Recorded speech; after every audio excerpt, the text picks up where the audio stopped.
And after what's been a long and grueling season, hundreds of the best oval sim racers in the world have converged tonight on the virtual Half Mile of Mayhem in Ridgeway, Virginia, to do battle for what is sure to be the thriller of this year's eNASCAR iRacing Road to Pro Series season. It's round number 13, and with just 2 more to go, it's sure to keep you on the edge of your seat all night long. So grab a hot dog and welcome to Martinsville. I'm Blake McCandless, along with Ricky Springer up in the booth and Ryan Bauer down in the virtual production trailer powered by Top Flight Computers. And Ricky, I'll turn to you first. You and I have walked into many of these races thinking that there has been so much on the line for these Road to Pro competitors, but I don't think, Ricky, that there has been any race this season where the drivers are as nervous, anxious, and excited all at the same time to see the drop of the green flag.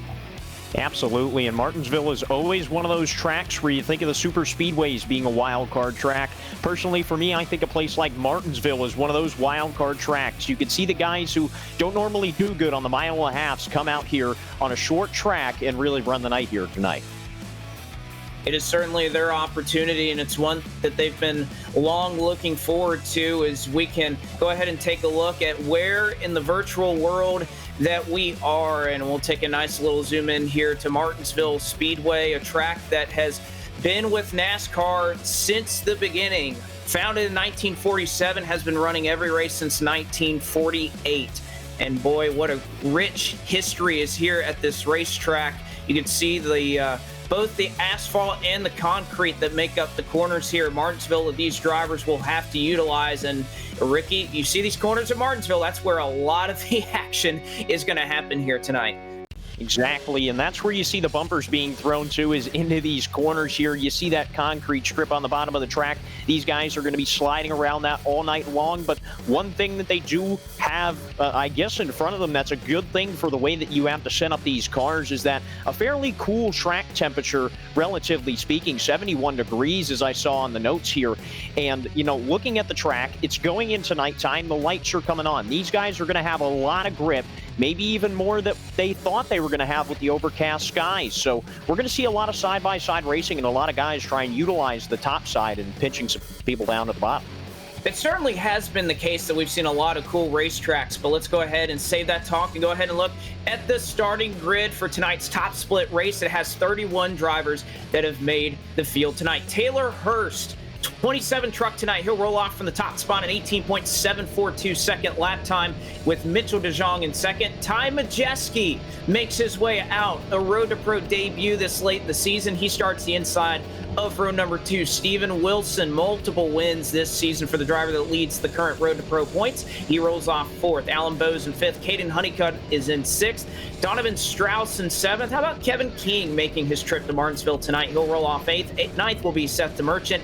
10th will be Michael Gonzalez. Parker Retzloff in 11th. 12th will be Ryan Doucette. 13th is Tucker Minter. 14th is Eddie Kerner. And 15th, Ricky Springer, is Riley Stingham.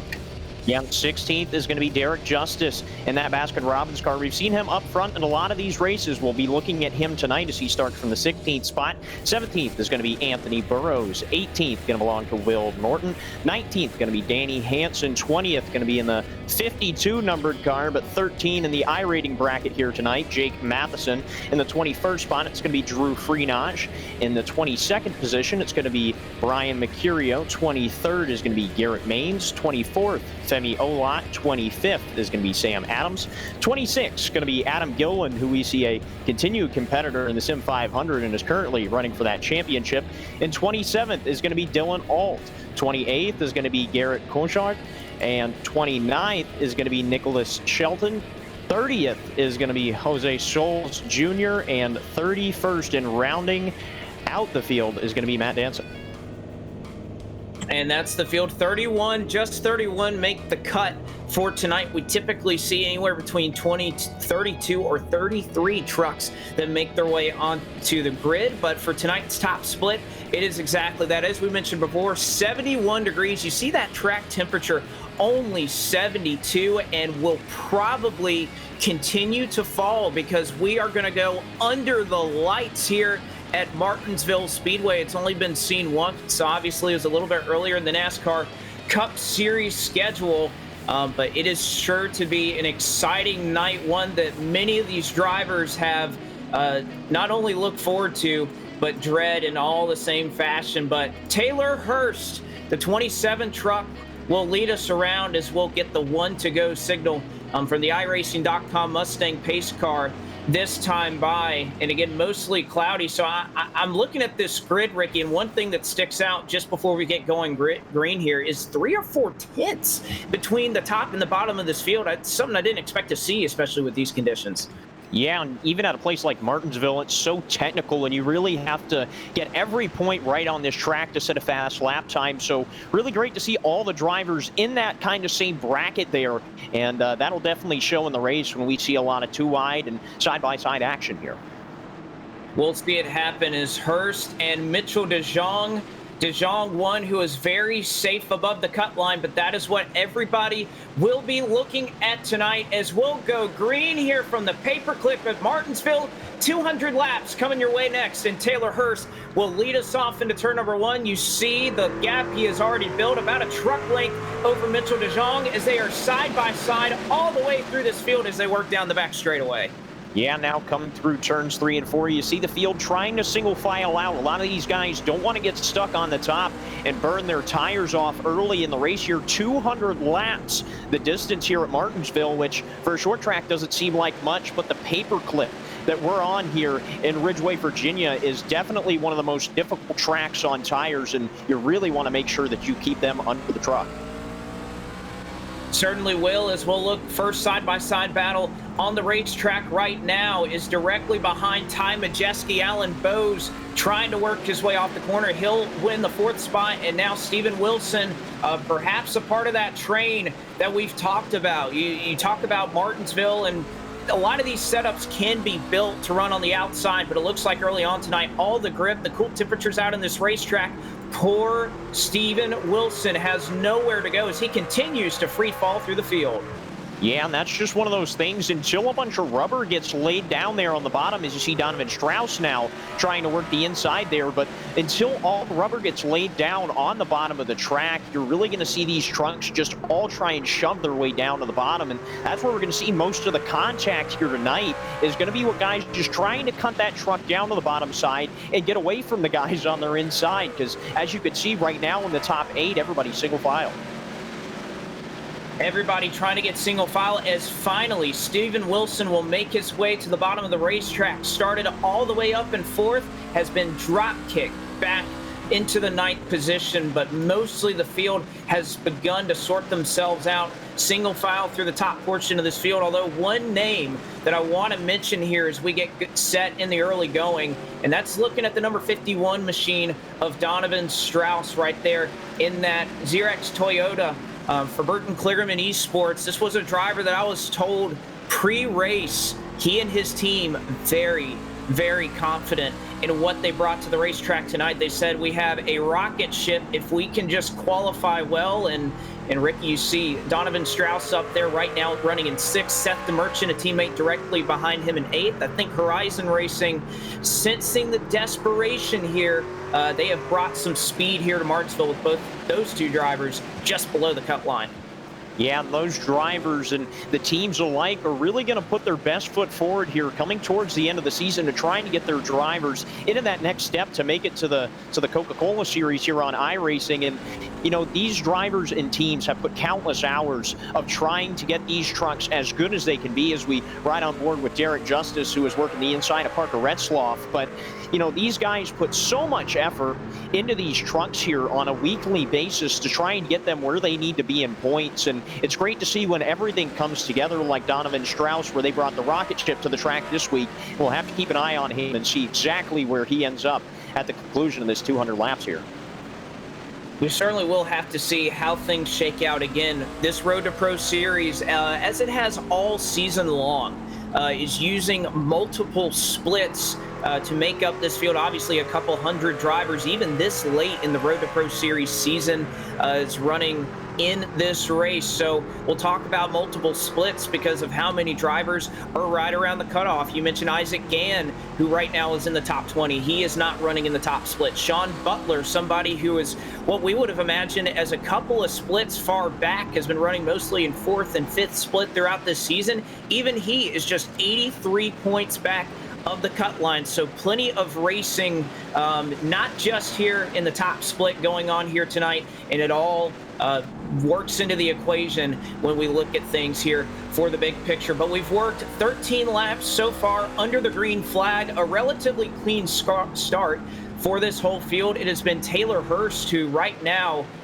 is not only leading this race, but Ricky, you talk about a guy like Mitchell De Jong. You think of the road course prowess and how well that can sometimes translate for drivers to Martinsville. You look at the gap right there, Mitchell De Jong starting to lose Taylor Hurst a little bit as Hurst continues to pull away by now over a second. Yeah, and you have to wonder if maybe he knows that he can't get to the back bumper of that 27 truck and is just trying to kind of hang back and really hold the position that he's in right now. You know, there's so much time left in this race that you do want to push your truck and see what you can have for the end of the race, but with the temperatures dropping and us going far into nighttime here, I don't see the track staying the same. So a lot of drivers that are struggling right now early in the race here could be a lot faster as we have a great battle going into turn 3 here. Nice battle right there as Alan Bowes will look to battle on the outside. He's actually able to keep his position through that diamond line he took through 3 and 4. He's able to keep his truck right in front of Seth the Merchant right there. And Seth the Merchant, we were mentioning a little bit earlier, a driver who, as I was looking through the points here, told me several months ago that he thought that Road to Pro was kind of done for me. It kind of lost interest after having some bad luck. He sat out, did not score any points at Darlington, but since then has been running, has rebounded, and finds himself just 43 points back of the cut line as you take a look on board here. Adam Gilliland currently running in the 24th spot. Yeah, one thing that the viewers here have to realize is that the battle on track, of course, is for points, and these are the guys gaining the most points towards the way to make it into pro here. But there's so many different splits that you spoke about earlier, Blake, that it's not just the race that's going on the track, it's also the races that we're not covering right now and the races that are going to gain drivers points and lose drivers points. So this whole entire points battle here right below the cut line could be completely different by next week if the drivers in top split just finish the same. So it's really going to come down to how everybody plays their cards. I believe 200 almost people have signed up for this race here tonight, and a lot of those guys only under 100 points under the cut line. So really, it's going to come down to how everybody in its entirety plays their cards tonight and tries to keep that truck clean. But, you know, right now I'm sitting back eating my Martinsville hot dog, and I don't know if we're going to see clean racing throughout this 200 laps. I don't know if we will. I did anticipate that we would at least see an initial green flag run at least very early on in this event, but I don't think we can go any further, Ricky. We've avoided talking about it for, I think, long enough as we now work lap number 23 here at the Martinsville Speedway without mentioning the name Tyler Majeski. Decided to come out, and he wanted to play here at the trucks here in this Road to Pro Series, and I don't think that you can forget to mention him. This account that he's running on right now, a 10,706 iRating. Let me just repeat that. Over 10,000, Ricky. He's won, as I'm doing the math quickly in my head, he has won 111 of his last 116 races that he has run on this account. So I think for Tyler Majeski, even though this is kind of a one-off deal for him, hasn't run a race on this account since 2018, I don't think you can count him out of this one. Yeah, and I think if you're somebody who has been on the iRacing service like I have for quite a few years, you're going to know that name, and it's going to ring a bell. I mean, talk about somebody who runs the short track series here on iRacing, official, and some league stuff that he does. I mean, Majeski is one of those, I guess you could put him down as an all-time great of iRacing. He's one of those drivers that no matter what he does, he'll always be in contention, but when it comes to the short tracks, Majeski is just always right there, and you see him running in the third spot. You know, we can't count him out, a one-off deal for him, like you said tonight. I haven't seen him in any of the Road to Pro stuff previously, but I don't think he wants to go for the points, and I don't think he wants to be part of the Pro Series at any point. I just think that he enjoys running the short tracks and getting to compete against some of the most fierce competition and what you might see here in the next couple of years as pro drivers. No doubt about it. A fixture in the NASCAR Xfinity Series and the Gander RV and Outdoors Truck Series. We'll see how Tyler Majeski stacks up tonight. He is running the third position since we dropped the green flag. A nice look on board right here. You look behind the truck of Ryan Doucette. Started with some fire in this series. Won back at Rockingham and had an awfully strong start to the season. And Doucette, one of those drivers that is looking to just get out of Martinsville alive. 342 points above the cut line. He comes into tonight with the opportunity to lock himself in and keep himself there so we won't have to worry about Phoenix next week. Yeah, Ryan Doucette did start off the season fairly well with that win at Rockingham, and then kind of, I wouldn't say fell off the map, but had a lot of tough breaks throughout the rest of this Road to Pro series. We saw him at the road course at Canadian Tire have some bad luck there, getting involved in an incident only a few laps into the race, as most drivers did, unless you were, of course, Mr. Mitchell DeJong, who absolutely waxed the field there. But, you know, somebody who's going to make it into the next step of their journey here on iRacing is going to need to be somebody who's consistent. Like DeJong there in the 10 car, or in the 10 truck, I apologize. You know, you need to be consistent really everywhere, and that's something that we see out of that 10 truck week in and week out, is consistency. Of course, he's one of the best on the road courses, but when it comes to really anything else, he's always in contention. Might not be the dominant performances that we see on the left and right turns, but the left turns in specific, he's always up front, just maybe not as dominant as he would like to be. Perhaps not, but I'm looking out over from our booth right now, and there's some intense battling going on. You could throw a blanket over about 5 or 6 trucks here as they work it off in turn number 2. It's the battle right now led by Michael Gonzalez for the 12th position. Garrett Maines has been on the march, started all the way back in 23rd, but his Smithfield-powered Toyota is very, very fast right now as he nearly gets into the back of that Gonzalez machine directly in front of him. Garrett Maines, the Ford truck coming in, he has made easy work in the back half of this field, and I'll tell you what, he is making his way up through traffic and making it look pretty easy.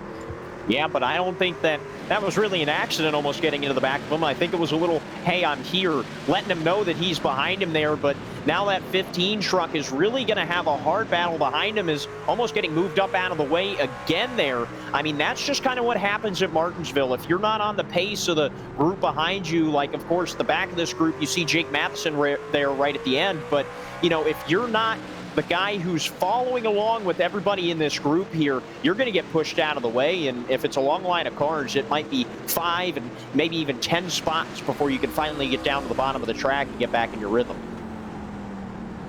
It's definitely hard to make it happen as they stack them up here. Another close call for Adam Gillen, who slides off of the 4th corner, nearly makes contact with Riley Stingham directly in front of him as he'll move him up out of the way, and eventually will try to make the way by down there on the bottom side of the racetrack. He's able to successfully complete that pass. That's all the way back in 20th, so move Adam Gillen up into the 20th spot. But really intense racing going on here through the midfield. Taylor Hurst making pretty easy work of the field thus far, but I mean, really, you look 13th on back, everybody's starting to try and make their way forward.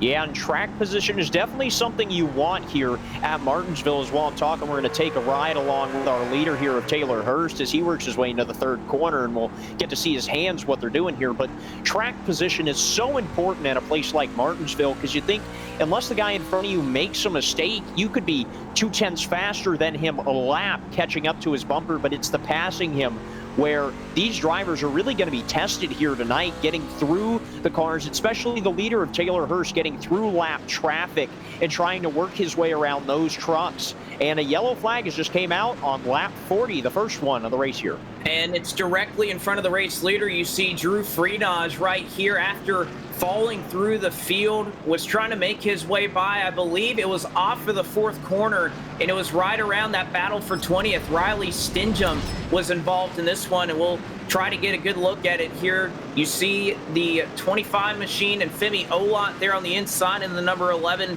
Total Advantage Toyota. It's going to happen right here. It looks like somebody came up, and there was a truck there. You see right there, Olot, the 11 and the 77 just get tangled together. Big jump out of the rear end of the iRacing Chevrolet for Drew Freenage, and that is what is going to bring out our first caution of the evening. Yeah, and with that first caution, that means all the front runners, pretty much the whole entire field here, taking the choose to come down pit road. And let's just talk real quick about how difficult the Martinsville pit road is. Everybody talks that you want the first couple of stalls, and at Martinsville you do, but it's very difficult to get into your box, Blake. Of course, you being an iRacer just like myself, and you've done hundreds of races, I'm sure, here at Martinsville, it's very difficult to get into those front boxes at the turn there at the corner of pit road, and that could be troublesome for our leaders here throughout the race as they come down pit road. Well, it can be troublesome, and on the other hand, it can be an advantage, because we all know these guys are going to cut every corner that they can.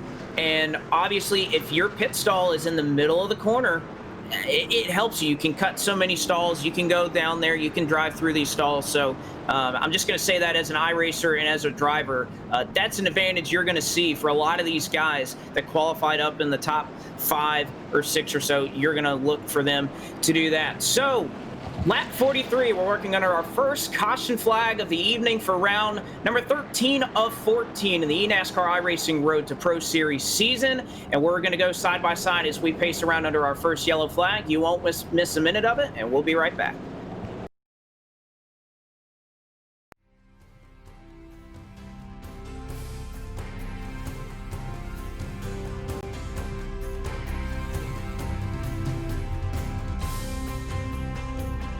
Presenting the California Clash featuring iRacing. Join us as we celebrate the 30th anniversary of the iconic film Days of Thunder. Our iRacing throwback event will showcase the 1987 NASCAR Chevy Monte Carlo and Ford Thunderbird stock cars at the virtual Auto Club Speedway. Many will enter, but only 23 drivers will make the field and get the chance to take on the 20 invited VIP locked-in drivers. Join me, Alex Hayden of the Motor Racing Network, the voice of NASCAR, alongside Bob Jenkins and Justin Prince, as we present to you the California Clash, hosted by Eric Estep from Out of the Groove. After 30 years, you still can't outrun the Thunder.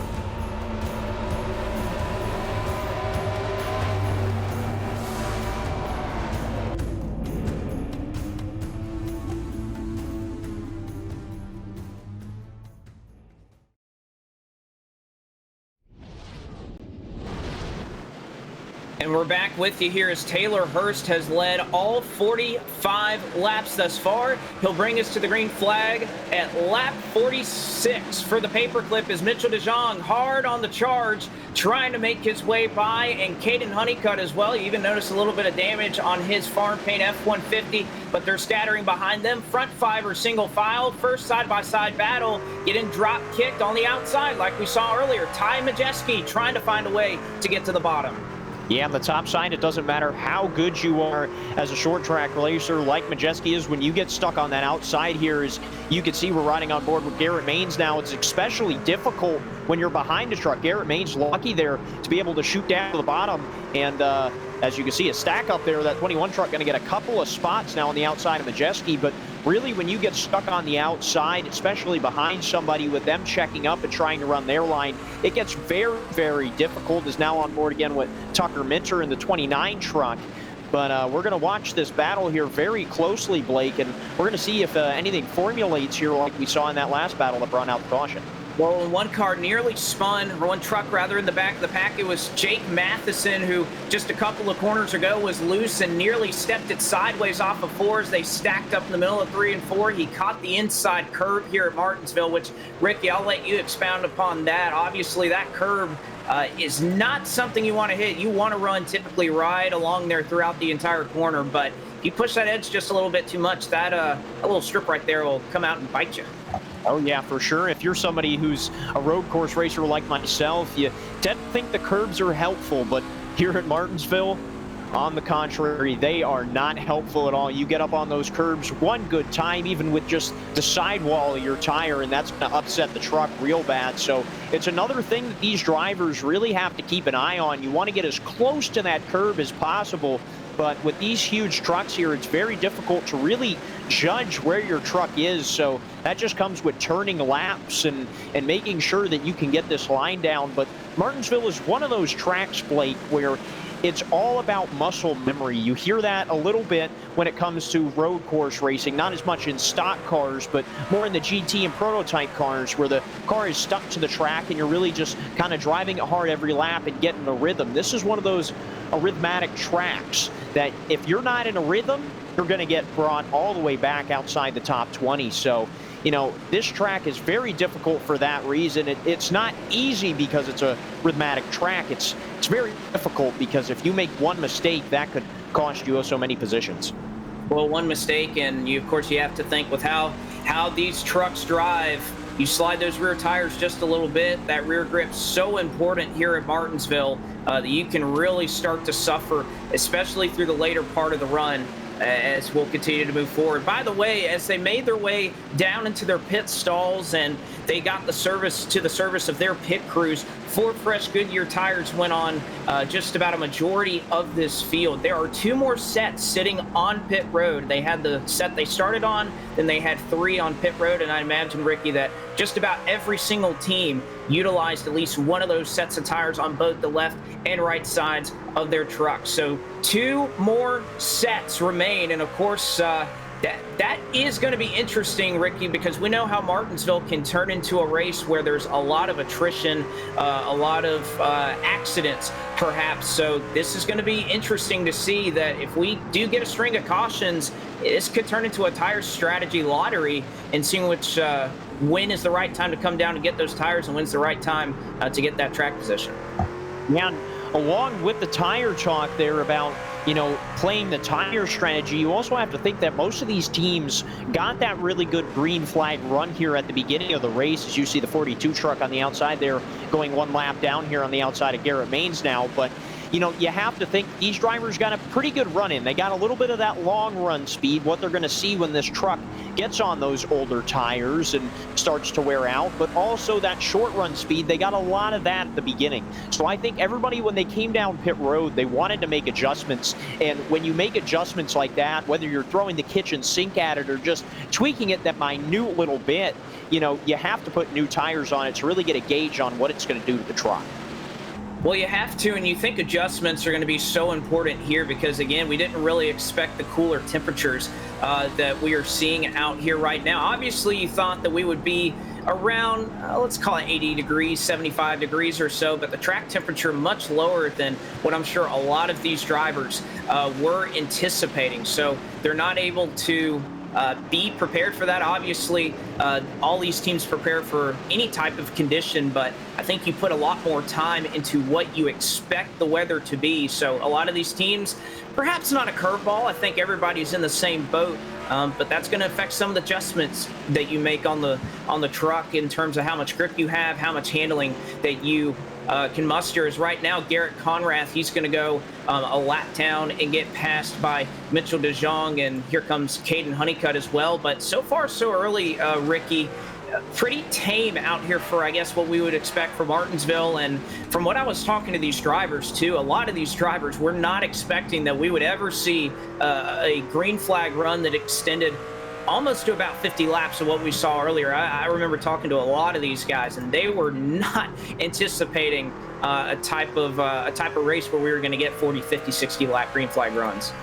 Yeah, and I think that just comes down to the mindset of these drivers. Of course, being in the real-life racing world since I was 6 years old, I entered a lot of races, especially at Atlanta Motor Speedway, where we'd have such a huge amount of cars that would show up for a race that everybody would almost think it'd be a caution fest, and we do the whole thing green. So it all comes down to the mindset of these drivers. If everybody's out there thinking it's going to be a caution fest, then it's probably not going to be, because these drivers are going to be very careful to not be the one that screws up the green flag run. So later on in the race, that's most definitely going to change. But for now, these drivers are just trying to keep green, keep it clean, and keep their heads down. And some of these guys that started in the back are just going to keep trying to pass cars under the green flag runs here.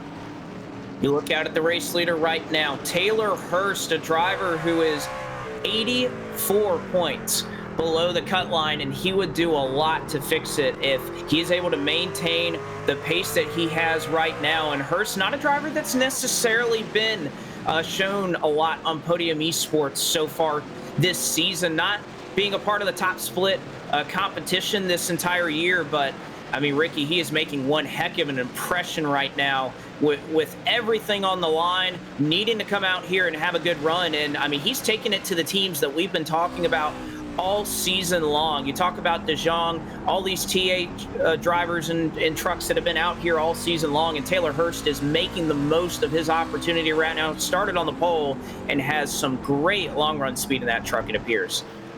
Yeah, and that's one thing that you're really going to need here in the early portion of the race. We just have to wonder if that short run speed is going to be just as good as the other guys behind him. I mean, you know, you spoke about the 2 tires. Not a lot of guys want to use all that up. So we're just going to have to see if later on in the race, Mitchell Zhang and Caden Honeycutt and Strauss and everybody inside the top 10 right now will have something for our leader here of Taylor Hurst. But one person I do want to shoot back to, we talked about him a little bit earlier and ended up getting stuck on the outside on the restart. Ty Majeski has fallen back all the way to just inside the top 10, is now with Alan Bowes, not really on his bumper, quite a ways back there, but he has fallen back quite a bit, started in the 3rd spot. And, you know, you see him right now kind of out there by himself. It doesn't really look like he's pushing that hard. Garrett Main's in front of him, but maybe he's just trying to keep his truck a little clean here. Maybe he got on the outside of a battle and kind of saw what was news to come and shot himself to the mid to back pack there where there's a little bit more room. Perhaps so, but one truck that has really caught my eye, we mentioned him a little bit earlier, and that is Garrett Main's once again. After this restart, came down, serviced his race truck, and has been just as strong, if not stronger, after that set of pit stops right there. Started all the way back in 23rd, was slowly making his way up through the field, was about 12th or so when that last caution flag came out, and right now hounding the back bumper of Tucker Minter for Nexus Esports directly behind him. But again, this is the part of the season, and this is where, oh, he gets into the back of Minter. Garrett Maines gives him a nice little shot, and I think that's just a little bump there, Ricky. I think he's saying, hey, guess what? I'm a little faster. I'm there. You might want to get out of the way because I may not be so nice to you next time. Yeah, but coming down to this late in the Road to Pro season here, you don't want to give up a spot, because the spot when you finish the race is a point, and all those points can add up here. You give away one spot, you could get stuck on the outside and lose a couple more. So these guys are going to be very hesitant to give away spots here, even if there's a gap behind them. They really want to gain and have everything to themselves. It's kind of greedy, but one thing I do want to say, and it's not a Martinsville race, you hear it all the time in the real life NASCAR that comes here, and even the late models when they come here for their show once a year in real life, and it's always said, is the brake rotors glowing? You know, it had to be said at some point, Blake, and let's just talk about that. Of how hard are you really on the brakes here at Martinsville? Well, you talk to a lot of veterans of this racetrack, and the one thing is they don't want it to glow too brightly. You obviously have to be on the brakes here, but you talk to a lot of competitors about especially many of those who are very successful here at Martinsville. And the one thing they'll tell you is you want to use your brakes, but you don't want to use them up early in the race, or in this course here in iRacing, early in the run. You don't want to do too much to lock up the tires. You don't want to do any of that stuff. So a lot of these guys, especially those up front, I think are the drivers that really understand that. You have to have a truck that's fast and has that long run speed to be confident and be able to do that, to roll these corners and not have to rely on the braking. If you can handle, you can get the truck to slow down, but if you're really having to use that brake to turn the truck and use up those tires, that's where you're going to run into issues. So hopefully you're glowing, but not all too brightly, especially early on in the run. Yeah, well, right now some of the guys in the mid-pack is starting to look like Christmas here in Virginia, as the brake rotors glowing quite bright on some of these trucks, but that's just due to these drivers pushing it so hard to gain every spot out here on track. But right now we're working a lap 80 of 200, and you know, these drivers keeping it very clean. You see a lot of single file throughout the field, and one thing that produces is lap trucks for our leader of Taylor Hurst. As you can see him running up on a huge grouping of cars here, and we're going to have to see how, or I'm sorry, trucks. We're going to have to see how he can work through them and get by as well as he can, and not lose any time on Mitchell DeJong behind him.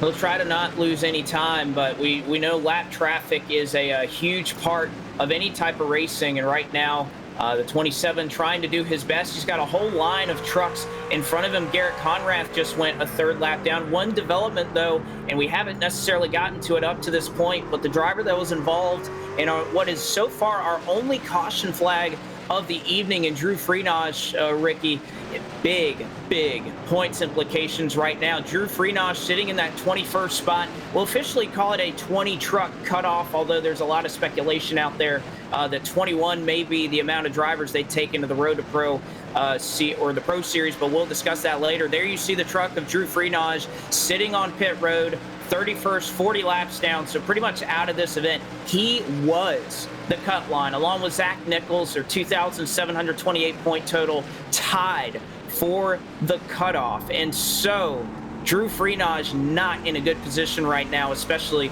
with just 1 week left to try and make it up. Yeah, and that was a hard hit he took there on the front straightaway, and definitely not what you want coming into this end part of the season, is to lose so many points. And at a place like Martinsville, it all happened so quick. You saw the accident that he was involved in and just how damaged that truck got. So, you know, it all comes down to just those little fine details of watching your surroundings and really seeing what the trucks around you are doing. Is right now our leader going to have to focus on that a lot, is lap trucks side by side there. Almost a little bit of contact for him, but you know, you have to watch your surroundings and kind of be observant of what everybody else is doing, because sometimes there's just nothing in your power that you can do to avoid an accident. You kind of have to predict, I guess, what's going to happen in front of you.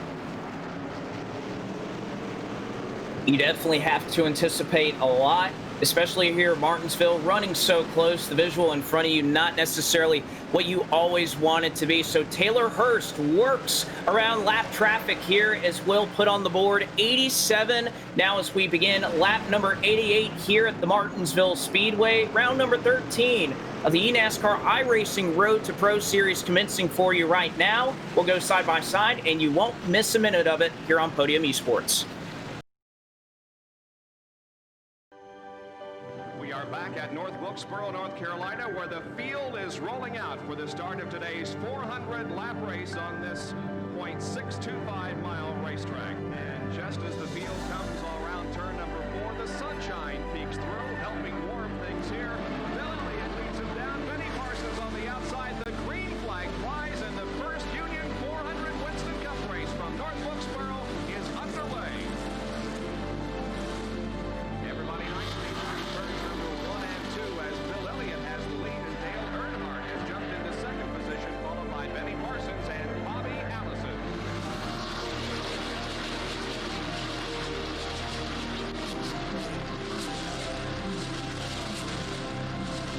So here we go. It's just about to go away. They bump coming out of turn 4. Earnhardt gets the lead.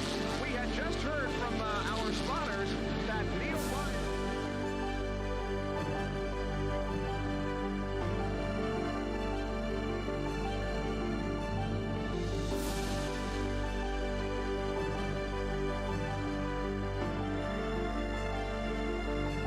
Dale Earnhardt is on his last lap. This will be his 24th career win. Dale Earnhardt wins the first Union 400 in North Wilkesboro.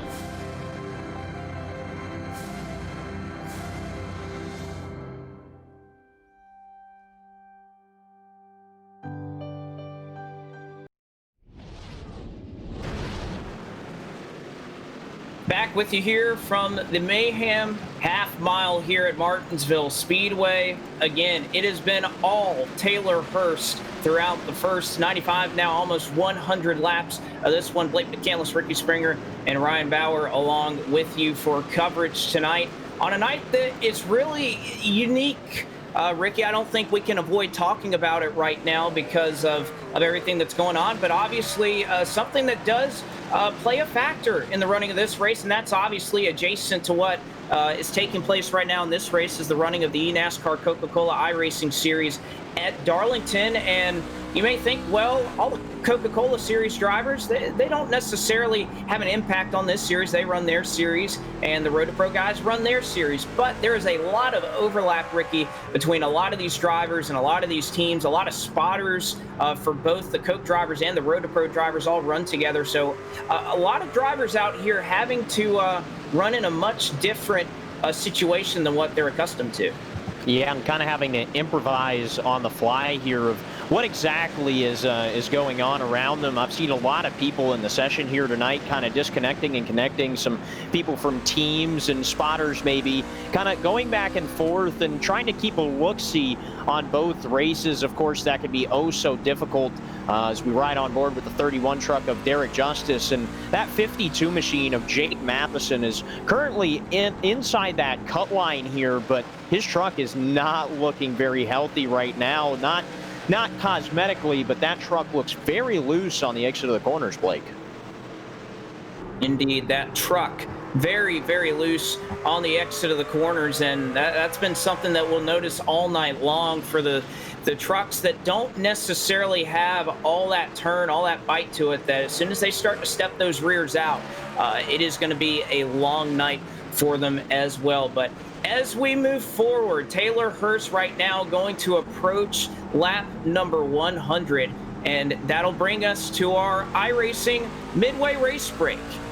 Brought to you by iRacing, the world's premier online racing game. iRacing puts you in the driver's seat to experience today's newest form of competitive motorsport, virtual racing, all from your home PC. Race virtually in Australian supercars, IndyCar, IMSA, NASCAR, the World of Outlaws, the 24 Hours of Le Mans, and more. And let's go ahead and take a look at our full field rundown. Taylor Hurst has led all 100. He'll look to repeat that in the second half of this race. Mitchell DeJong has run in second. Caden Honeycutt has moved up to the third spot with Donovan Strauss close in tow in fourth. Seth the Merchant, another Horizon Racing teammate, up into the top five. Garrett Maines on the march. He is all the way up to sixth. Seventh runs Kevin King for the team. Eighth is Ryan Doucette. Ninth is Danny Hansen. And rounding out the top 10, Ricky, is Tucker Minter. Well, and as we have a little bit of technical issues with Ricky Springer, we'll continue through our full field rundown. Tyler Majeski runs in the 11th spot. Alan Bowes is in 12th.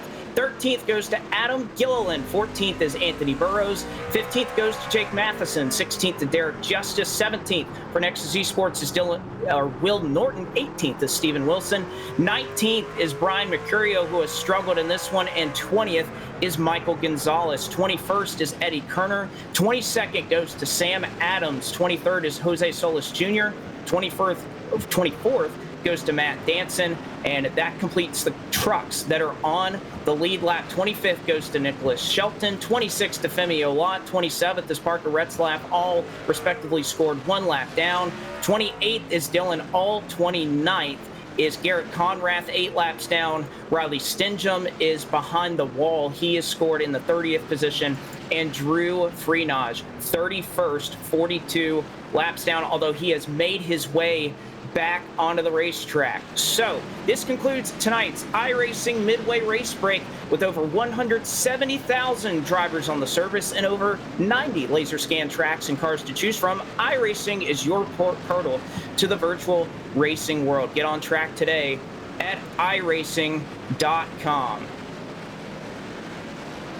We'll work with you from Martinsville. Taylor Hurst, as we mentioned, starting to work up on a lot of lap traffic, but that race truck, we'll go ahead and take a look on board here at Taylor Hurst. You get a look out his windshield at the work that he is doing right now and what has made his race truck so incredibly smooth in this race. You look at the hands on the steering wheel right now, that orange tape staying relatively center. You see a turn into the corner right along the rumble strips, but not exactly hitting them, all the way tracking out into the wall.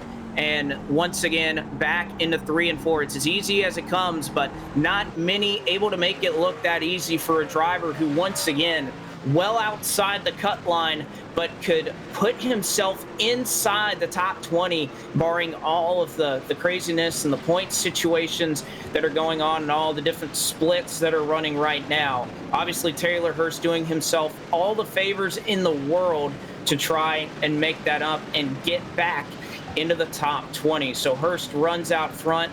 We'll go ahead and take a look at Donovan Strauss as well. And Strauss, again, early on, that Horizon Racing team, very confident in the setup that they were bringing to this track. And, you know, one person I've learned to trust over my time in sim racing, that when they say they're going to be fast, they have delivered every single time. And that Horizon team, a lot of speed brought out here tonight for a driver in Donovan Strauss, who looked to be well on his way into the top 20 after several of our first races. Competed well at Daytona, scored 341 points, ended up winning or coming just short of bringing home the checkered flag at Homestead, 368. Also did well at Charlotte early on with the road course, but since then it has not been easy sledding for the driver of the young gun for Burton Kligerman Esports. Since then, very tough. Was caught up in an accident at Richmond, had the same unfortunate events occur at Darlington, was also caught up in a wreck at Dover, but since then has tried to get his way back, even a wreck at Canadian Tire. So Donovan Strauss doing himself a lot of favors and making that boss man and Parker Kligerman very, very proud indeed as he wheels his 51 Toyota up into the top 3. Another driver that, as we were doing our full race rundown, was on the march and trying to get his way back up, that was the driver of the number 4 Toyota in Garrett Maines. And here he is all over the back bumper, stalking the 98 numbered machine of Caden Honeycutt, who's run up in the top 3. You see Maines shows him he's there. He'll look to the bottom side, but not able to make it work off of the corner. Maines once again hard on the charge, and it looks like Honeycutt just gonna tuck right back in line. He says, thank you. I know you're much faster, and you can go ahead and take that spot. So Garrett Maines, probably the fastest truck on the racetrack, and certainly he is. He was about 1/10 of a second faster than our race leader that last time by. He also matched the lap time of Mitchell DeJong, or at least close, as DeJong and both Maines started to work their way through lap traffic. But as they work their way around Martinsville, let's go ahead and play you the sights and sounds around Martinsville Speedway.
And a lot of great sounds as it's constant noise here at the Martinsville Speedway. If you've ever attended a race here, you are certain to be bombarded with sound the entire time you run around this racetrack.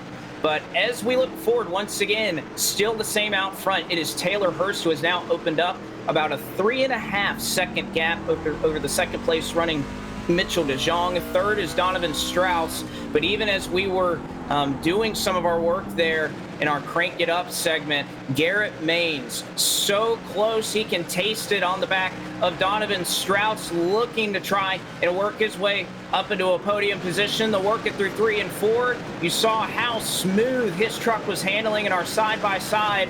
Maines trying to do all he can as he has done what he's done for roughly 20 some odd trucks tonight as he looks to go from 23rd and move up into the 3rd position. Strauss will wave him on by, and there goes Garrett Maines. An incredible night for the short track ace, looking to make his way back into the picture. Maines, not the season he would have wanted, 185 points below the cut line. What do you think? That's pretty long ways to go, and it's certainly not where the driver representing Richmond Raceway Esports, Elliott Sadler Esports would want to be, but no doubt about it, Garrett Maines is on the march and on the move, as well on his way to having a truck that could even be capable of winning this race. So lap 125 going up on the board right now. Another driver that will jump alongside and discuss a little bit is the driver, the Baskin-Robbins Toyota. A lot of drivers and fans out there love to watch his stream at twitch.tv/Justice,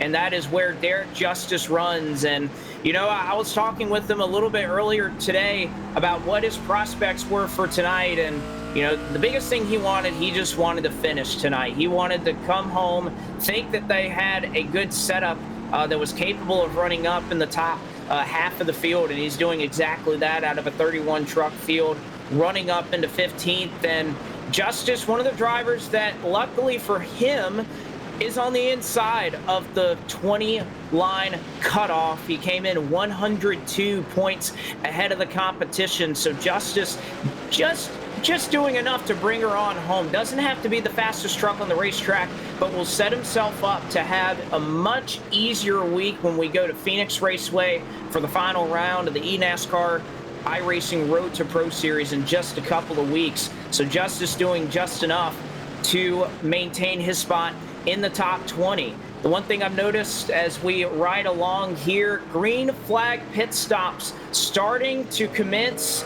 for some part of the field as a couple of trucks have made their way on here recently. Again, the last restart that we had, we've only worked under one caution flag so far this evening.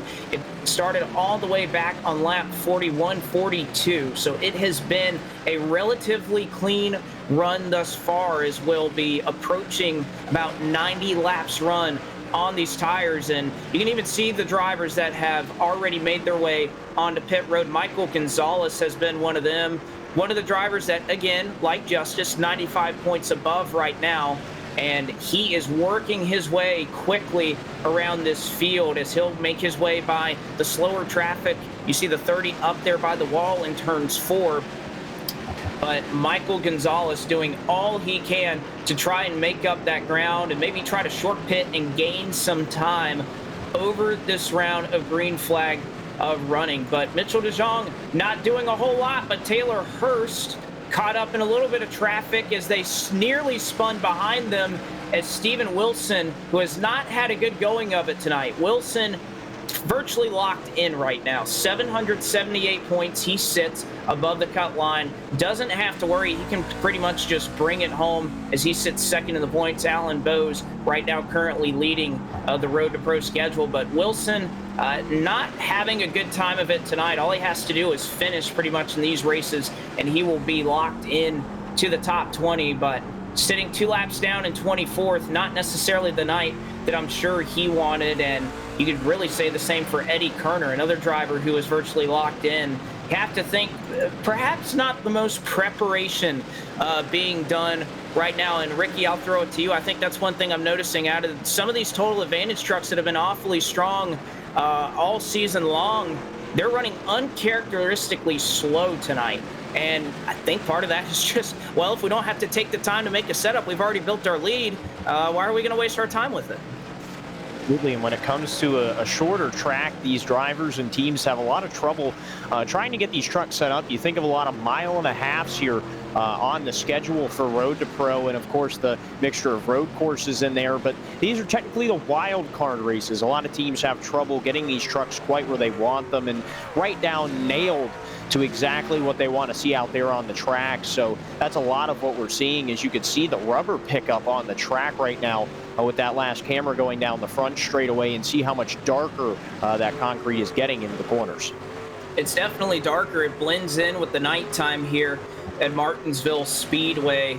But it is certainly the case. A lot more grip out there. The track temperature, actually, we talked about how cool it was at 72 degrees. Well, guess what? All these trucks running on it has warmed it up just a little bit. 80 degrees right now is the track temperature. So about a 7 or 8 degree increase than what we saw for the drop of the green flag. So perhaps grip falling away just a little bit, something we may not have anticipated here when we got these trucks running tonight. But Ricky, the other thing aside from Obviously, Phoenix Raceway being the last go-around for these trucks before the Pro Series gets started this fall, is a new build that is on the horizon. Actually, obviously, this is the portion of the iRacing schedule where they'll go back, make some tweaks, and then release their update or build for the following season. That will commence tomorrow morning. It allows both the eNASCAR Coca-Cola iRacing Series drivers and these Road to Pro drivers to prepare their trucks before there's any significant changes done to the service to try and, again, make it better. But that's another thing these drivers are going to have to adjust for through this Road to Pro season, that for the last race, perhaps something that they found or some speed that they think they've carried on through the season, that could all be gone for next week. Setup book at a build point just kind of goes out the window. Most of the time, so much has changed with any given vehicle here on iRacing that you really kind of have to start from scratch and build your way back up to where you were. So this is a really good test for the teams. You know, you think in real life you have rule changes and different packages that are thrown at teams in any given series throughout the United States and throughout the world. So when it happens on iRacing, it's annoying, but it's one of those things that if you were competing in the real world, that something would happen. Maybe not in the middle of the season or towards the last race of the season even in Road to Pro, and that probably won't happen in the real life series. But you know, it kind of gets these drivers acclimated to just how it's going to be. I mean, every single race, whether you're in the Coca-Cola iRacing Series or running for Road to Pro or just your typical running for points in a league, the builds are going to change, and that's just part of iRacing, and that's how it's going to work throughout the entirety of this service. So I think it keeps these teams on their toes and really shows who's the best team out here, not the guys who can just look at a setup book and build a setup for a truck out here, but the teams that can really get down hard and they can grind and find a different little nook and cranny where they can get that just little bit, maybe even a tenth or two out of a truck to make it faster. Well, and there you see riding on board that green flag pit stops for a majority of the race leaders have commenced. We saw Mitchell DeJong make his way onto pit road just a little while ago. Obviously, Taylor Hurst following suit. We saw Donovan Strauss work on the pit lane, and you know, this is where we're going to see perhaps a little bit of strategy come into play right now. You see Adam Gilliland, Seth DeMerchant, a couple of drivers who have yet to make their way onto pit road here. And Ricky, this is what I was anticipating more of, especially from the drivers who not only are desperate for points, but perhaps need a little bit of a prayer of having a huge points day to have a chance to make it. We'll see Adam Gilliland and Derek Justice make their way onto pit road. Is obviously 35 miles per hour, a long pit road that pretty much runs everywhere but the back straightaway here at Martinsville, so very risky to come down pit road. And if a caution flag were to come out and you tried to short pit, you would certainly go at least a lap down, maybe two.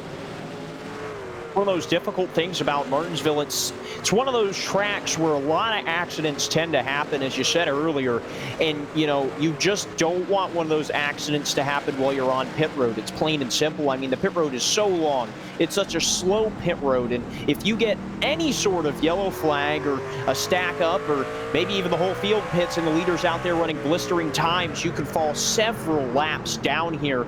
So a lot of these drivers taking huge risks by coming down pit road. But one driver that does surprise me, you said came down to the pit road just a few laps ago, is Adam Gilliland. We see him in the Sim 500 competition trying to play the strategy, trying to run a race out and see how long he can make it on a fuel run or a tire run. So very surprised that he came down to pit road so early. Well, I think in that series, it's a lot different when you're working from ahead, but right now it has not been a Road to Pro season for Adam Gilliland to write home about. Over 600 points, pretty much virtually eliminated from being able to compete, at least this season, in the Pro Series, so he'll have to make a go of it in 2021, but perhaps just trying something a little bit different, stretching it just a little further than the competition. But you also have to mention it's been about 100 laps since we had last seen these drivers onto pit road. So if you're just joining us here from Martinsville, perhaps you're going a little bit, having a couple of tabs open between the eNASCAR Coca-Cola iRacing Series and this event right here. It has been a race that has seen just one caution flag. That's right, Martinsville, one caution flag. race has been dominated by Taylor Hurst, but right now Tucker Minter has worked the strategy in a short pit to be able to work his way up into the lead. Ryan Doucette did so as well. Actually, I believe Tucker Minter has yet to come down to pit road, so actually Minter, the lone driver who has not come down to the service of his pit crew. But Taylor Hurst, Mitchell DeJong, and then a hard-charging Garrett Maines, who was originally all the way up into the third position before those green flag stops happened, started back in 23rd and has worked his way up into the front of the field. So that is a brief review of what we've seen so far. Under 50 laps to go, and much more tame, Ricky, than I'm sure we were expecting. And of course, even with the drivers I talked to, this is not what we anticipated when we pulled up to Martinsville tonight. Definitely not what we anticipated to see. You know, these long runs here, Martinsville is not known for its long runs here on iRacing of seeing, 100 laps plus go under green flag. But one thing I do want to say real quick is two drivers who have yet to come to pit road as well is the 52 of Jake Matheson and the 9 truck of Ryan Doucette. They, of course, have gotten passed by Garrett Maines and Mitchell DeJong as well as Taylor Hurst, but they have yet to come to pit road, and Jake Matheson just getting powered by right now, so maybe they're waiting on that caution and trying to save a set of tires. They may be doing just that. Everybody who has pit thus far, they only have one set of Goodyear Eagles left to put on their truck. So we'll see if Minter, how much longer he can try and stretch this thing out. But we'll go side by side. We'll be back and take you to the checkered flag here from the half mile at Martinsville.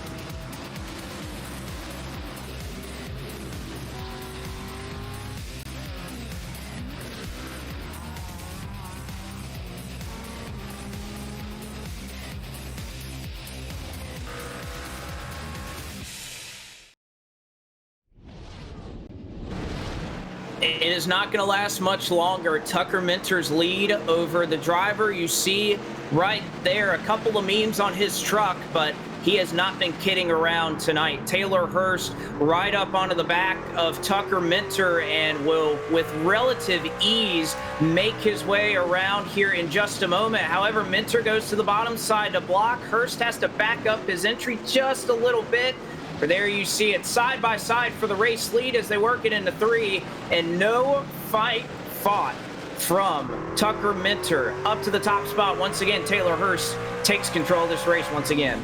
Yeah, and a little leapfrog, I guess you could say, with all the stickers on Hurst's truck there over that 29 machine of Tucker Minter.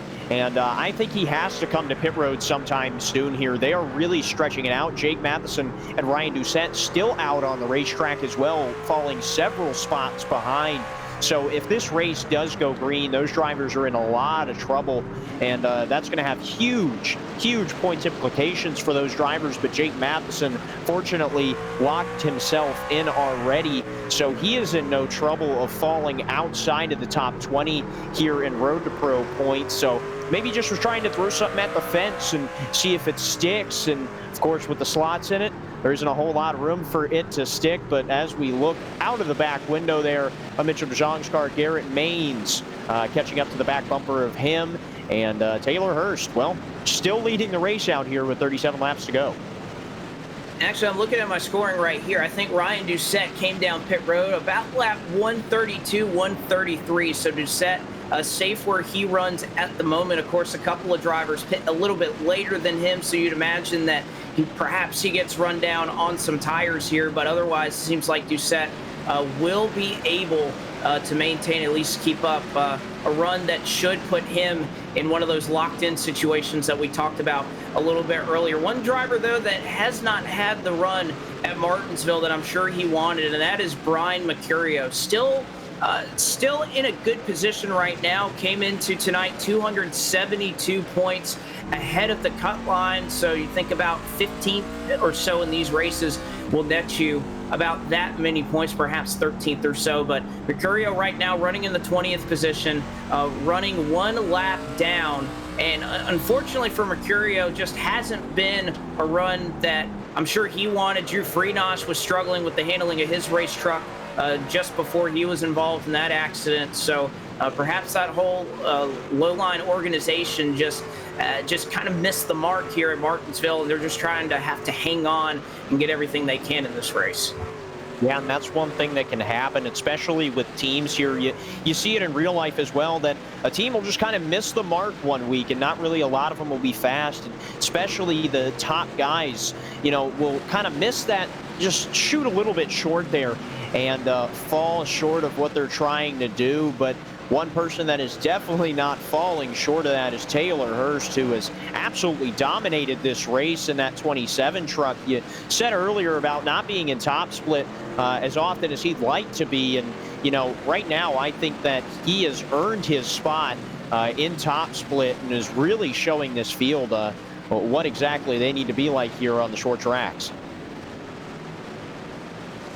He certainly is. And again, I won't say surprising, because obviously we just haven't watched a lot of races that he's competed in with all the drivers that throw their name into the hat to try and qualify for the Pro Series in the fall. There's so many drivers, we don't get to see all of them. We don't get to talk about their names every single race here on Podium Esports. So many of these battles take place in second and third split. A lot of these drivers will make their way up to top as the average strength of field in these races goes down as the season progresses. So nice to see a driver like Taylor Hurst, who we finally get to showcase for you here tonight, make his way up to the top, and he has definitely done something here. But one battle we'll have to look at, Ricky, we keep talking about how fast Garrett Maines has been tonight, and he has driven all the way up to the back of Mitchell DeJong. He's now fighting for second. Yeah, and that Smithfield Toyota Tundra definitely showing the speed as both Toyotas power down the front straightaway here. And you can see how close he's getting to the rear bumper there and almost tags DeJong there, as now they work their way down the back straightaway, maybe a half a truck length in between the two now. But Garrett Maines trying to make sure it's known to that 10 truck in front of him that he's there, he's behind, and, well, he wants to get going because he wants to battle for the top spot.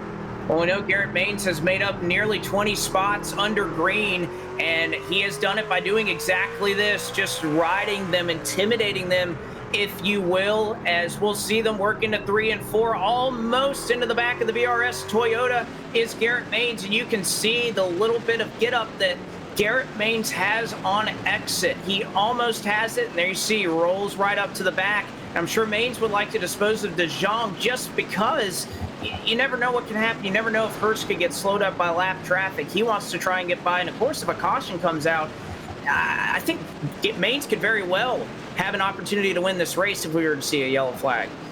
Yeah, Maines has not shown this much speed the whole entire race. Of course, he's been fast and powering by trucks the whole race to fight his way up inside the top 3 right now. But as we've seen him the whole race, he's really not shown this kind of speed, and I think he's one of those drivers that was kind of trying to sleep there as passes by Mitchell DeJong easily for the second spot there, and is going to try and drive away now.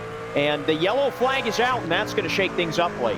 Oh, trouble here with a couple of trucks, and obviously Taylor Hurst coming over the radio, and he is none too pleased as the caution flag for the second time this evening will be displayed at lap 179. The pace car will pick up the field, and oh boy, Ricky, does this not change everything that we were just talking about, everything about being calm, that Maines has an opportunity to win this race? That all goes out the window. Caution flag flies for the second time tonight. Yeah, surprisingly, it's our second caution flag here, but now with these drivers getting stacked up with 22 laps to go, we're going to see a lot of hard charging from these drivers in the middle to rear the field. They're going to want to get as many positions as possible. And Derek Justice, one of those drivers in the 31 truck in that Toyota Tundra, he's going to try and move his way up from the 16th spot as he comes back around to gain one of his laps back. But just under that green flag run there, Blake, how many cars did we have on the lead lap? I mean, you know, through pit cycle and everything, it had to be only a dozen or more cars. Yeah, there was not a whole lot of action there as everybody was spread out. You think half the field roughly was one lap down, and I wouldn't say that was a product of a pit strategy. That was just we worked our way through green flag stops, and that's the way it was.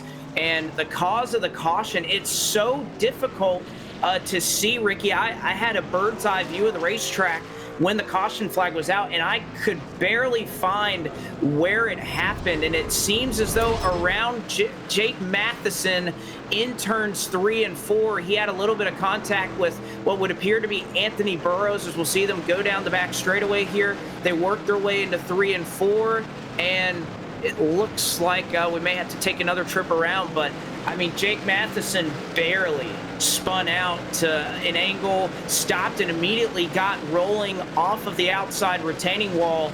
And it was a very, very sensitive caution, I would say. There you see it right here. 16 goes to the bottom of the 52, barely points the nose down, and just comes enough to a stop to get rolling immediately. But that was enough to trigger the caution flag, and boy, does that shake things up. Yeah, and that's one of those things. iRacing is so unpredictable sometimes with the way the cautions fly. As Jake Matheson stops for only a fraction of a second here, you see him lock up the brakes and then immediately get back rolling. That brings out the caution, and well, that happened right in front of our leaders. So Jake Matheson luckily doesn't go a lap down, but that is going to bunch the field all the way back up, and we're going to have a little under 20 laps to go when we take the green flag. And of course, Ricky, you always run into the possibility, you know, maybe a driver tried to stop, or, you know, will kind of easily let those cars by and say, oh, I'm just trying to let everybody go and whatnot. Don't think that was the case right there. Matheson basically immediately got rolling. As you'll see, almost the entire field worked their way around the pace car, because obviously they want the wave around. So many cars will be put back into the mix right here. Garrett Maines now has an opportunity, and Taylor Hurst, who has dominated this race, will restart up front. We'll take you home with 17 laps to go, at least for our scheduled distance. The green flag is out once again. Taylor Hurst trying to hold on here at Martinsville. He's clear of Garrett Maines, and they're side by side for second between DeJong and Maines. Yeah, and that was probably one of the worst restarts we've seen all night long out of the two that we've had for Taylor Hurst, as he does not get the run that he wanted, and still only about a truck length ahead of the trucks behind him who are battling hard. It's Mitchell DeJong in the 10 truck and Garrett Maines in the 4, who are still side by side behind them. They're side by side as well, and that's the 51 truck of, I believe, Donovan Strauss. Donovan Strauss battling for third, and of course you see the battle for second, both commencing behind our race leader in Taylor Hurst. And of course you have many implications throughout the rest of this field, but we'll pick up this battle in the front. Give it to Mitchell DeJong as they work it into 3 and 4. DeJong on the march. Strauss, he's able to clear Honeycutt as well, moves Strauss into 4th, but Honeycutt's still trying to hold on the outside. Yeah, and while that's happening right behind them, Garrett Maines back down to the bottom side of the speedway. He's going to be side by side with the VRS Tundra on the inside as they work their way down into turn 3 this time. They're 2 by 2 for the 4th, 5th spots right now as they work off of turn 4. And they work off of 4. This is all allowing Hurst to continue to pull away at the front of the pack. Maines to the inside of the 10 machine. Is he going to be able to clear him? He is. DeJong goes low to protect, and Donovan Strauss, who is able to win that battle for third, now all over the back bumper of the VRS Toyota. Side-by-side battle for 4th. Tucker Minter to the bottom side of the racetrack, and Caden Honeycutt now on the outside, getting freight trained right now as they work it into 3 and 4. Minter with the nose down low. Yeah, and Minter was one of those people who kind of played the strategy game in that long run there. It worked out for him as he's now going to get by Caden Honeycutt, but I think that he's not going to give it up too easily as he does fall back in line. But now Garrett Maines back up at the front of the field trying to run down the man who has led almost every single green flag lap here tonight. Taylor Hurst still at the point, but Garrett Maines with a hard-charging Toyota trying to catch him. And Maines that last time by 1.5 better than Taylor Hurst as they now work it 10 laps to go. Maines all the way has virtually raced his way up through the entire field, and he is off the corner once again. Another quick lap for the driver of the blue and red. 4.56 to Hurst 5.97. Garrett Maines looking for the lead here soon at Martinsville. And this is the kind of racing that we expected here at Martinsville. A short run to the end. Garrett Maines, the faster truck, coming to 8 laps to go. He's trying to run down the leader in that, I believe, 27 truck, and he is to the back bumper now. Maybe we'll see that good old bump and run here in Martinsville as we get down to it. It's certainly a possibility. You can't forget about De Jong. He's about a truck length behind Maines. Maines all over the rear, nearly kissing Briar LaPrade on the rear of his truck. Maines is there in the middle of 1 and 2. Does he show him the bumper? Not just yet. Maines with the nose down low, looking for the lead on the back straightaway. And he is within a half a truck length. He is showing him he's there. The bumper put to him. They're bumper to bumper as they work their way off of turn 4, sliding around. And that's going to give Mitchell DeJong the outside now. Doesn't take it. And these leaders are getting fierce here coming into 5 laps to go. And that checkup allowed Donovan Strauss to get in this battle for the top 4. Tucker Minter stalking behind in the 5th position. Garrett Maines rolling through the center of the corner. Hurst slides off, but he's able to hold it. They'll cross it this time by 5 to go from the paperclip. And this is getting really racy here. Garrett Maines letting Taylor Hurst know he's on the back bumper again, still giving him love taps all the way through turns 1 and 2 as they work their way through 3 and 4. Not even a paperclip could fit in between the two as they're going to get the line this time. 4 laps to go. Maines doing all he can. Does he show him the bumper? Here he goes. 27 up the racetrack. Move Garrett Maines to the bottom side. They are dead even. A drag race down the back straightaway. They'll work it into 3 and 4. Hurst doing all he can to hold Maines down there. The 4, they make contact. Mitchell DeJong trying to hold on, but it's still Maines to the bottom in 1. They're still going to be side by side. Mitchell DeJong, more contact made, and he goes to the outside wall. Taylor Hurst now falls back to the 3rd position. He's in trouble as he sends it into turn 3. He's going to get passed by Tucker Minter and now getting freight trained. Taylor Hurst all the way back from 2nd to 6th in just a lap. Can Garrett Maines hold on here? Minter trying to miss as Maines has to miss Eddie Kerner. Mitchell DeJong all over the back bumper of Garrett Maines as he's nearly overheating. They'll see the white flag this time. Garrett Maines has a comfortable, well, as comfortable as you could be at Martinsville. 2 truck length lead, now down to 1 is the lap truck in front of him. They're going to work their way down the back straightaway. Will we see the bump here in turn 3? DeJong throws it into the middle. Garrett Maines goes down low. Is it going to be enough? DeJong off the corner, but it's not going to be enough. Garrett Maines will go to victory lane, 23rd to 1st. And perhaps the drive of his sim racing career, Garrett Maines is a top split winner in the eNASCAR iRacing Road to Pro Series. And talk about somebody who drove their butt off all race. Garrett Maines in that Ford truck drove through the field, and when he got the chance to move Taylor Hurst up the racetrack, it was second nature. He did it, and that's just what we see here at Martinsville. He's going to take home the checkered flag here in top split at Martinsville. And I don't know what Garrett Maines had cooking under the hood. It may have been some bacon in that Smithfield ride, but you can't say that he didn't earn it here the hardest way as he drove all the way from the back of the field, got the caution that he needed, and was able to park it in victory lane tonight as you see the donuts being done on the front straightaway. Huge night for Garrett Maines, who, again, as we mentioned coming into tonight, somewhat of an afterthought in the point standings, but boy, is this going to throw a wrench in it with just 1 week left at Phoenix. Let's go ahead and take it the full field rundown before we talk to some of our top competitors. Garrett Maines is your winner tonight in top split. Second goes to Mitchell DeJong. Third goes to Tucker Minter after the strategy call. He is able to hang on. How about Caden Honeycutt up front all night long? He brings it home with a solid top 5 and 4th. Donovan Strauss just on the outside looking in, and he does a lot to help his cause. 106 back, and he will finish up in 5th. Taylor Hurst, you just have to feel heartbreak for the driver of the 27 who led and dominated a large portion of this race and finishes up in the 6th position. That's tough luck for the driver of the 27 right there. Danny Hansen, didn't really mention his name tonight, but guess what? He brings it home in 7th. 8th goes to Adam Gilliland. 9th is Ryan Doucette, and Kevin King for the team rounds out the top 10.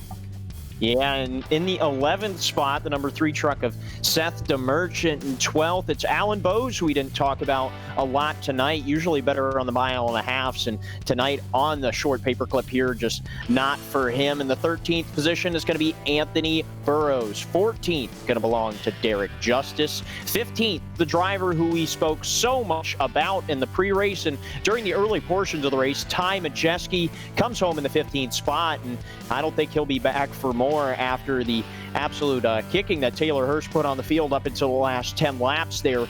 In the 16th position, it's going to be the driver who brought out the second caution of the night, Jake Matheson. 17th is going to belong to Will Norton. 18th is going to be Brian Mercurio.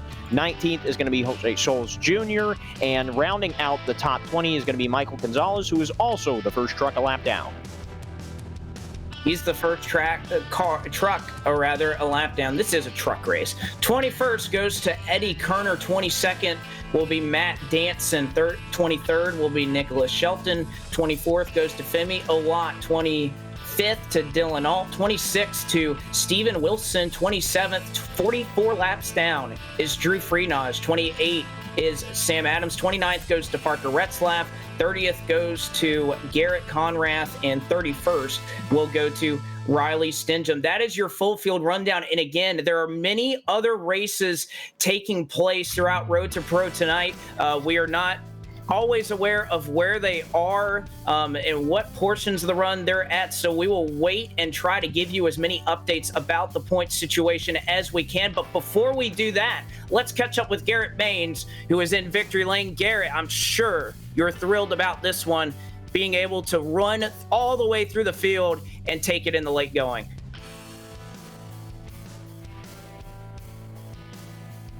Garrett Baines, this is Blake McCandless in the podium booth. You got a copy?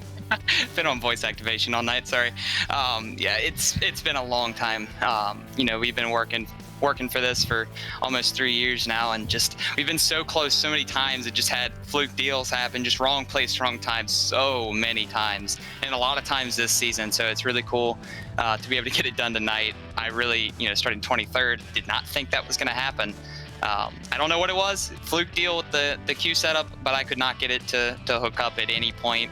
It was my driving, but I don't know what I was doing wrong. But I'm just happy to bring it home. We had a really clean race the whole race, and everybody give and take throughout the whole event, and it came down to the wire and we got it done. You certainly did. And a lot of drivers looking at the point standings, 185 coming into tonight is what you were back of that 20 line cutoff. That's awfully hard to make up with the competition here tonight, but you go a long way in trying to rectify that issue. You get 397 points is what I'm looking at now, which, obviously more than anybody else will garner in this race after winning top split. So with things shaking out, obviously a lot more to be decided in some of the other splits, but what are your thoughts about, you needed a night like tonight to even give yourself a chance next week? What does that do for your confidence at a track like Phoenix, where it could be very similar to this? Yeah, I knew, when the season started that this is going to be, the last 2 tracks would be my best on the schedule. What I didn't think is that we would have, really good cars, at Michigan. 4 to go, we got hooked, running 4th with fresh tires, first one on them. Darlington, we were really fast, just like tonight, and we got caught up in the first caution, and it was just wrong place, wrong time. And that's been the story at so many different places, Dover, and just it's so nice to be able to put it all together tonight and just finally get this the top split RTP win, especially, I mean, getting it in Martinsville it's really cool. This has been a really cool track for me. I've always really loved racing here, so to be able to get it in RTP is really cool. Well, Isaac, I know you have a lot of partners along that ride with you that make this happen. It's been a long journey to get here, and go ahead and give some of those partners the praise that they deserve. The mic is all yours one final time. Yeah, give a huge thank you to Smithfield, 101 CBD, Sim Seats, Strickland Hardy, all the guys that have stuck with me throughout this season, and everybody over at Elliott Sadler Esports, Seth Ryder, Liam Brotherton, Brendan Kohler, Blake Cisneros, Vicente Salas, Michael Jeans. Michael's been with me for like 3-4 years throughout RTP, and he has seen it all. So it's really cool to finally be able to get it with him on the box. Shout out to Elliott Sadler. Huge thank you to him for all the support from him, and thank you to the Richmond Raceway Esports guys. Finally got a win for them. They'll certainly be happy with their drivers. Garrett Baines, a top split winner, and gives himself just that extra fighting chance that perhaps he needed to try and move on and secure his spot in the top 20. But Ricky Springer has caught up with the driver that is well inside the top 20, but was awfully strong tonight and had a chance to end up in victory lane tonight. Once again, folks, Mitchell DeJong. Yeah, and brings that Toyota Tundra, that VRS Toyota Tundra, home in the second spot. Mitchell, you were fast, but not quite fast enough for Garrett Baines there. Take us through the last couple of laps there, and what exactly transpired for you to get into that second spot? To be honest, I'm pretty thrilled with that result. We definitely didn't have the pace that Taylor had, and I didn't know that Garrett was coming through the field so fast either, but both of them were kind of in a league of their own the whole race. I was pretty stoked to run where we were. Second, I felt like we had a good kind of handle on that until Garrett caught us, and pretty stoked to be third, to be honest. Last few laps were interesting. We didn't realize initially, but after a couple laps we realized Taylor, I think, was on 2 tires, and that kind of opened the door for Garrett to make a move, and maybe us to fill a hole when it opened, and it kind of was close there. It came down to it, and the last, 8 laps or so, we started actually blinking. I kind of added a bit too much safe in the stop, and just happy that we held on to that. We're pretty close to maybe going one further up, but with the speed they had, they definitely deserved to win over me. So I'm pretty excited with that. Yeah, and you don't consider yourself maybe the road course ringer that everybody else does, but everybody looks at you to kind of be the pinnacle in Road to Pro of road course drivers. And how well does that translate coming into a place like Martinsville, so hard on the brakes, very technical, almost like a road course? Did that help you out tonight at all to get the kind of result that you had? Before this round, I was really looking forward to coming to this one.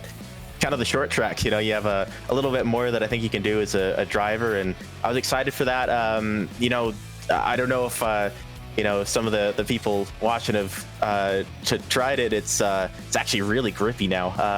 I couldn't believe the lap times that we were turning in practice and things like that. So I think that made the racing different than what I was expecting before I started driving here. There's a kind of roll the corner a little bit faster, brake less, kind of accelerate sooner. So that I think changed it up. But it's still fun. You can brake really hard to the corners, kind of send it on some people, and it was a good one. I'm hoping for kind of the same in Phoenix. I think that could race well too. So hopefully we can get a good thing there. Yeah, and best of luck to you. And that VRS Toyota Tundra definitely did not get here all on its lonesome. So is there anybody tonight you'd like to thank for helping you get as well and as, I guess, safe into the point standings as you have this season? Yeah, absolutely. First of all, I want to give a big shout out to my spotter, Donnie St. Hours. He with the whole scheduling conflict with Coke and Road to Pro on the same day, both Keegan and I, we share each other for spotting between the races, and it was like, oh, we need to figure something out. So Donnie stepped in. He did an awesome job today. Really appreciate him doing that. And of course, Danny, Adam for helping with testing and practicing with me, getting me up to speed, and everyone else going to SimSport Virtual Racing School, Direct Force Pro, and of course you guys putting on the broadcast for us. Yeah. Alrighty, and thank you, Mitchell. That was the driver of the number 10 VRS Toyota Tundra, bringing it home in the second spot. And Blake, I believe you're down now with our third place finisher of Tucker Minter. We are, as we have caught up with the driver who brings it home in P3, and the driver, the number 29, Tucker Minter. And, Tucker, it's always interesting with, this series. You have guys that aren't necessarily, a part of the battle, at least to try and get in the top 20, but you definitely bring home these strong runs now. What's kind of your thought process now, getting a great run in like this, and the momentum perhaps that you're trying to build towards next season? Yeah, I've just been trying to get a full Road to Pro season under my belt. My goal at the start of the season was top 50, and since then I've been getting a lot quicker, and my first race at Top Split here was great to finish third. I feel like I've been out of the points since the Roval, so I've just been trying to get more laps in, try to finish better, and just all around learn a bit, I guess. Now, what's it been like? Obviously there's a lot of, and even I've come to know them as well. You see the Nexus logo on the bright side of that truck. Talk about what it's been like for you, for somebody who's out here just trying to get that full season under your belt. How's it been, and how have you relied on teammates around you to try and kind of help you in that process? Because I know there's a lot of people and advice and whatnot that you have access to over at that team. Yeah, everyone at Nexus has been working super hard. We've got James working on the setups and Randall, plus we got Caden tweaking on everything. It's great to have those guys to lean on. We've had a few personnel changes, I guess you could say, throughout the season with people leaving or joining. But all in all, we've got a good core group of guys, and we're pretty quick. And if one guy's slow, then they can lean on everybody else. And we're trying to help everybody in the point hunt the best we can. I know Caden was trying to get some more points because he's right around the cut line. But all around, we're all just trying to do the best we can. Certainly so. Well, I'll go ahead and throw the mic to you one more time, Tucker. Anybody that you need to thank out there, obviously, the mic is all yours. Yeah, just got to thank everybody at Nexus for the work we did. I couldn't believe how much speed we had, especially in the short and mid run there. Dave Walsh for spotting me for this race. And then just got to thank my family and Elon University's Wi-Fi for not being too bad with the blinking tonight, I guess.